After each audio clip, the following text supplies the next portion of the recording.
Hello students, YouTube के channel management with DP Singh में आप सभी का स्वागत है।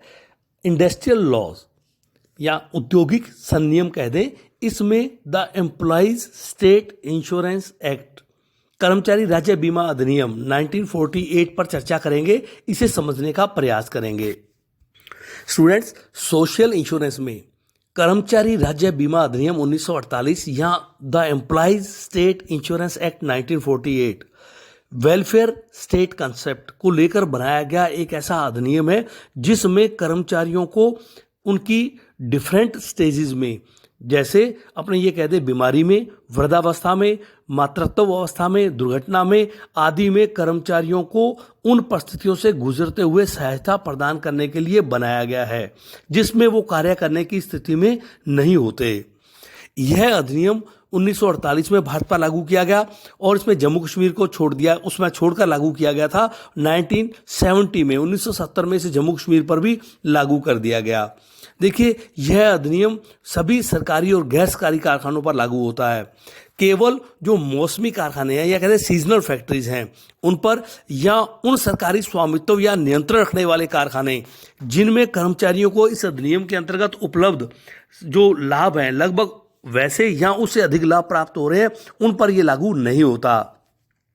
इसके साथ साथ यदि सरकार चाहे तो एक माह की सूचना देकर और राजपत्र में या गजट में नोटिफिकेशन जारी करके किसी भी संस्थान पर इन प्रावधानों को या इन प्रोविजंस को लागू कर सकती है, चाहे वो औद्योगिक हो, वाणिज्यिक हो, कृषि हो या अन्य किसी प्रकार के संस्थान हो। इसके साथ साथ जल सेना, नौसेना और वायुसेना, इसके सदस्यों पर इसके साथ साथ हम ये कह दें कि उन व्यक्तियों पर जो केंद्रीय सरकार द्वारा निर्धारित राशि से अधिक मजदूरी प्राप्त कर रहे हैं। इसी प्रकार शक्ति चालित, हम ये कह दें पावर से चलने वाले उन कारखानों पर जिसमें 10 से कम कर्मचारी नियुक्त हैं, या बिना पावर के चलने वाले कारखाने जिसमें 20 से कम व्यक्ति नियुक्त हैं, और ऐसे खाने जहां माइंस एक्ट 1952 लागू होता है उस पर यह नियम लागू नहीं होता। और रेलवे की जो रनिंग अपने कहते शेड्स हैं या कार्यशालाएं हैं रेलवे की, उन पर यह अधिनियम लागू नहीं होता। स्टूडेंट, इसके साथ साथ हमें यह देखना होगा कि इसके अंतर्गत जो इंपॉर्टेंट टर्मिनोलॉजी है, जो इंपॉर्टेंट शब्द हैं, उसको भी इस अधिनियम में स्पष्ट किया गया है। जैसे समुचित सरकार, तो केंद्रीय सरकार के नियंत्रण में आने वाले जो संस्थान है उसमें केंद्रीय सरकार ही समुचित सरकार होगी। अन्य दिशाओं में जो राज्य सरकार है वो समुचित सरकार होगी। इसी प्रकार कॉन्फाइनमेंट, या हम ये कह दें कि डिलीवरी पीरियड जो है या डिलीवरी स्टेज, प्रसव अवस्था में, उस अवस्था से हमारा तात्पर्य है या उस पीड़ा से है जिसमें परिणाम स्वरूप जीवित बच्चे का या अपने कहते हैं मृत बच्चे का जन्म होता है और उसे गर्भधारण से लेकर 26 सप्ताह बाद इस पीरियड को गिना जाएगा जिसके परिणाम स्वरूप जीवित या मृत बच्चे का जन्म होता है। कंट्रीब्यूशन कह दें, यहाँ अंशदान से तात्पर्य उस राशि से है जो मेन एम्प्लॉयर है उसके द्वारा किसी कर्मचारी के संबंध में निगम को देय होती है। इसमें वह भी राशि शामिल होती है जिसमें अधिनियम के प्रावधानों अनुसार कर्मचारी द्वारा जो राशि दी जाती है अंडर सेक्शन 2 सबसेक्शन 4 के अनुसार। यहाँ निगम से हमारा आशय कर्मचारी राज्य बीमा निगम से है अंडर सेक्शन 2 सबसेक्शन 6 के अनुसार। यहाँ फैक्ट्री शब्द से हमारा आशय क्या है, किसी भी ऐसे परिसर से या परिधि से है जहाँ 10 या उससे अधिक व्यक्ति नियुक्त हैं और जो पिछले 12 महीने की अवधि से किसी भी दिन यहाँ सेवा योजक कह दें या एम्प्लॉयर नियुक्त के अनुसार नियुक्त रहे हैं और या उसके किसी भाग की निर्माण प्रक्रिया में काम कर रहे हैं। आइए students, administration of employees insurance schemes, कर्मचारी बीमा योजना का प्रशासन कैसे होता है इसे समझते हैं। प्रमुखतः 3 प्रकार से होता है। कर्मचारी राज्य बीमा निगम या कहते हैं एम्प्लॉइज स्टेट इंश्योरेंस कारपोरेशन। दूसरा आता है निगम की स्थायी समिति या कहते हैं standing committee of the corporation. और थर्ड आता है इसमें चिकित्सा लाभ परिषद या कहते हैं मेडिकल बेनिफिट्स काउंसिल। इनके माध्यम से इसका प्रशासन किया जाता है। देखिए, कर्मचारी राज्य बीमा निगम की स्थापना जो है बनाने की व्यवस्था है अधिनियम में की गई है। इसके अनुसार केंद्रीय सरकार जिस स्थिति से चाहे उस स्थिति से राजपत्र में अधिसूचना जारी करके वो कर्मचारी राज्य बीमा निगम की स्थापना कर सकती है अंडर सेक्शन 3 के अनुसार। इसका जो प्रमुख उद्देश्य होता है वह होता है अधिनियम के प्रावधानों के अनुसार राज्य बीमा योजना का प्रशासन करना होगा। इसी प्रकार निगम का स्वरूप और प्रकृति जो होगी वो इस प्रकार होगी, एक समावेलित संस्था की तरह होगी। यह हम जिसका अविच्छिन्न उत्तराधिकार होगा, जिसकी एक सार्वभौम मुद्रा होगी, सील होगी, जो अपने नाम से दूसरों पर वाद प्रस्तुत कर सकेगा और जिस पर पक्षकार वाद प्रस्तुत कर सकेंगे। इसके निगम का जो गठन होगा, इसमें एक अध्यक्ष होगा जिसे केंद्रीय सरकार द्वारा नियुक्त किया जाएगा, एक उपाध्यक्ष होगा जिसे केंद्रीय सरकार नियुक्त करेगी, अधिकतम 5 सदस्य केंद्रीय सरकार द्वारा नियुक्त किए जाएंगे। प्रत्येक राज्य की सरकार 1 सदस्य नियुक्त कर सकती है जो इसका प्रशासन को चलाएंगे। इसके अंतर्गत जो नियुक्त सदस्य हैं, कहते हैं पदेन सदस्य जो हैं, उसके अतिरिक्त उनको छोड़कर निगम का महानिदेशक पदेन सदस्य होगा, या हम कह दें ऑफिशियो इसका मेंबर होगा अंडर सेक्शन 4 के अनुसार। इसमें ड्यूटीज ऑफ कारपोरेशन की क्या है, इस पर विचार करते हैं। बजट अनुमान तैयार करना, वो बजट तैयार करेंगे, लेखे तैयार करेंगे, लेखों का ऑडिट करवाना, अंकेक्षण करवाना अंडर सेक्शन 34 के अकॉर्डिंग। इसी प्रकार लेखे और जो अंकेक्षण की रिपोर्ट है, अपने कहते हैं ऑडिट रिपोर्ट है, केंद्र सरकार को भेजना, वार्षिक प्रतिवेदन तैयार करना और उसे केंद्रीय सरकार के समक्ष प्रस्तुत करना, और जो उसकी संपत्तियां और दायित्व हैं, इसका केंद्रीय सरकार द्वारा जो नियुक्त वैल्यूअर है, वैल्यूअर द्वारा 3 वर्षों के अंतराल से वो करवाया जाएगा और इसकी रिपोर्ट केंद्र सरकार को भेजी जाएगी। इसी प्रकार स्टूडेंट, जो standing committee of the corporation है, इसमें क्या होगा, स्थायी समिति का गठन होगा जिसका अध्यक्ष मैंने बताया था केंद्रीय सरकार द्वारा नियुक्त किया जाएगा। 3 सदस्यों की नियुक्ति केंद्रीय सरकार द्वारा की जाएगी। निगम के 3 सदस्य उन 3 राज्यों का प्रतिनिधित्व करने वाले होंगे जिन्हें केंद्रीय सरकार द्वारा गजट में अधिसूचना जारी करके उनको बताया जाएगा। इसके साथ साथ निगम के चुने हुए 8 सदस्य होंगे, जैसे सेवा योजना का प्रतिनिधित्व करने वाले निगम के सदस्यों में से 3 सदस्य, कर्मचारियों का प्रतिनिधित्व करने वाले सदस्यों में 3 सदस्य, चिकित्सा पेशे का प्रतिनिधित्व करने वाले निगम के सदस्यों में से 1 सदस्य और संसद द्वारा निर्वाचित निगम के सदस्यों में से 1 सदस्य, और निगम का महानिदेशक इसका पदेन सदस्य होगा अंडर सेक्शन 8 के अनुसार। यहाँ स्टूडेंट ये भी समझना आवश्यक है कि स्थायी समिति के शेष सभी सदस्यों का कार्यकाल उसका चुनाव घोषित होने की तिथि से 2 वर्ष का होगा, किंतु उन सभी सदस्यों में से उस सदस्य का कार्यकाल तब तक समाप्त नहीं होगा जब तक कि उसके उत्तराधिकारी का चुनाव घोषित नहीं कर दिया गया हो अंडर सेक्शन 9 के अनुसार।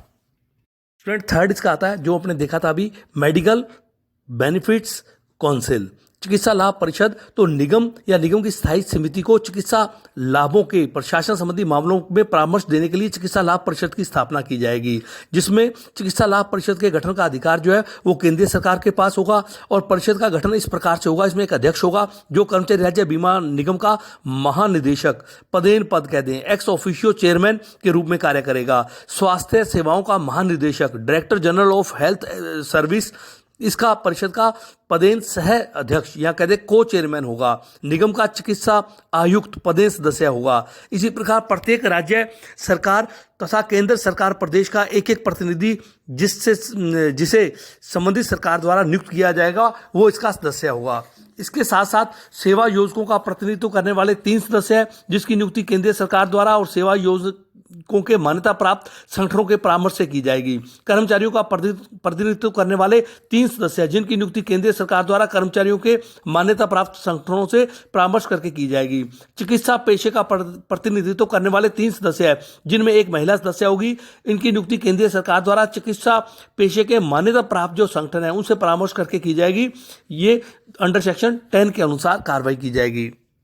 आइए स्टूडेंट, इसके साथ साथ इसके फाइनेंस व ऑडिट संबंधी, वित्त और अंकेक्षण संबंधी क्या प्रावधान है, इसमें ये कहा गया कि राज्य कर्मचारी राज्य बीमा कोष की स्थापना की जाएगी अंडर सेक्शन 26 के अनुसार। इसमें क्या होगा, स्थापना कर्मचारी राज्य कोष, जो राज्य बीमा कोष है, इसकी स्थापना कर्मचारी राज्य बीमा निगम द्वारा की जाएगी।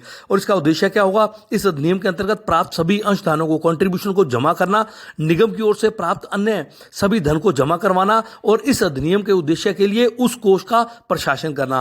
इसके साथ साथ इसके अंतर्गत जो भेंट है या दान है वो भी स्वीकार किए जाएंगे केंद्रीय सरकार द्वारा, राज्य सरकार द्वारा या स्थानीय प्राधिकरण द्वारा अथवा किसी भी स्वामिलित अथवा असवामिलित संस्था से कोई अगर उनको दान भेंट प्राप्त होते हैं। इसके साथ साथ जो प्राप्त धन को कोष खाते में जमा करवाना होगा। इस नियम के प्रावधानों के अनुसार जो भी नियम बनाए गए उसके तहत जो प्राप्त होने वाला धन है वो राज्य कर्मचारी बीमा कोष के नाम से खाता खोलकर उसमें जमा करवाया जाएगा और फिर इस कोष का संचालन जो प्रावधान किए गए उसके अनुसार इसकी स्थायी समिति द्वारा इसका संचालन किया जाएगा। अंडर सेक्शन 38 के अनुसार इस अधिनियम के प्रावधानों के अनुरूप कारखानों और संस्थाओं के सभी कर्मचारियों जिन पर यह अधिनियम लागू होता है इस अधिनियम को उसमें निर्धारित विधि से उनको इस पर अनिवार्य रूप से लागू किया जाएगा। इसके साथ साथ यहाँ अंशदान का अर्थ क्या है कि कर्मचारी राज्य बीमा योजना के अंतर्गत बीमा करवाने के लिए जो प्रीमियम की राशि चुकाई जाती है उसे अंशदान कहते हैं, और ये अंशदान एम्प्लॉयर और एम्प्लॉइज दोनों के द्वारा ही किया जाएगा। एम्प्लॉइज का जो अंशदान होगा वो कहते हैं कि उसकी कर्मचारियों को देय मजदूरी का 5% के बराबर राशि होगी, और जो कर्मचारियों का अंशदान होगा कर्मचारियों की दी गई मजदूरी का 2.25% के बराबर की राशि का होगा। दोनों का ही अंशदान इसके अंतर्गत दिया जाएगा। बेनिफिट्स अंडर द स्कीम्स क्या है, आइए देखते हैं। कर्मचारी राज्य बीमा योजना में कर्मचारी को सामाजिक सुरक्षा प्रदान करने के उद्देश्य से बनाई गई है, जिसके फलस्वरूप अपने कहते हैं जो इसके सदस्य होते हैं और उनके आश्रितों को, उनके परिवार को संकट की स्थिति में उनको ये लाभ दिए जाते हैं। जैसे बीमारी लाभ है, सिकनेस बेनिफिट है। यदि किसी कर्मचारी की बीमारी की दशा में होती है तो उसमें सामयिक भुगतान प्राप्त करने का अधिकारी होता है। यह तभी होता है जब निगम द्वारा नियुक्त किसी व्यक्ति द्वारा उस बीमारी को प्रमाणित कर दिया जाए। इसी प्रकार मैटरनिटी बेनिफिट्स हैं, जो प्रसूति लाभ हैं वो इसके अंतर्गत प्राप्त होते हैं। डिसेबलमेंट बेनिफिट्स हैं, अयोग्यता लाभ वो इसके अंतर्गत दिए जाते हैं। इसके साथ साथ अपने कहते हैं आश्रित है, यदि किसी की मृत्यु हो जाती है तो उस स्थिति में उनको आश्रितों को उसकी क्षतिपूर्ति का भुगतान किया जाता है। इसी प्रकार अंत्येष्टि क्रिया लाभ है वो इसके अंतर्गत भुगतान किए जाते हैं। चिकित्सा संबंधी लाभ हैं वो इसके अंतर्गत दिए जाते हैं इस योजना के अंतर्गत। इस अधिनियम के प्रावधानों के अनुसार राज्य सरकार द्वारा चिकित्सा उपचार की व्यवस्था की जाएगी, और राज्य सरकार क्या करेगी, जो भी इसमें बीमारी के अंतर्गत जो खर्च आता है उसका जो एक्सपेंसेस होंगे उसका बंटवारा केंद्र सरकार और राज्य सरकार या निगम के द्वारा ही निर्धारित किया जाएगा। इसके साथ साथ जो निगम द्वारा अस्पतालों की स्थापना है और उनको बनाया जाएगा, जिसमें कर्मचारियों के स्वास्थ्य संबंधी या अन्य संबंधी लाभ वो प्राप्त कर सकेंगे, और उसके रखरखाव का खर्चा भी उसके द्वारा किया जाएगा। तथा राज्य सरकार की अनुमति लेकर जो हॉस्पिटल्स हैं वो स्थापित किए जाएंगे। निगम द्वारा राज्य सरकार की अनुमति प्राप्त की जाएगी, और ऐसे हॉस्पिटल्स कहते हैं, दवाखाना कहते हैं, या अन्य चिकित्सा संस्थान या शल्य चिकित्सा सेवाओं का स्थापित किया जाएगा। और अन्य संस्थाओं के साथ कोई अगर चिकित्सा बेनिफिट्स लेनी है या उसका कंसल्टेंसी लेनी है तो उसका भी ठहराव किया जाएगा। तो स्टूडेंट्स, ये था the employees state insurance act 1948, जिस पर अपने चर्चा की, इसको समझने का प्रयास किया। धन्यवाद।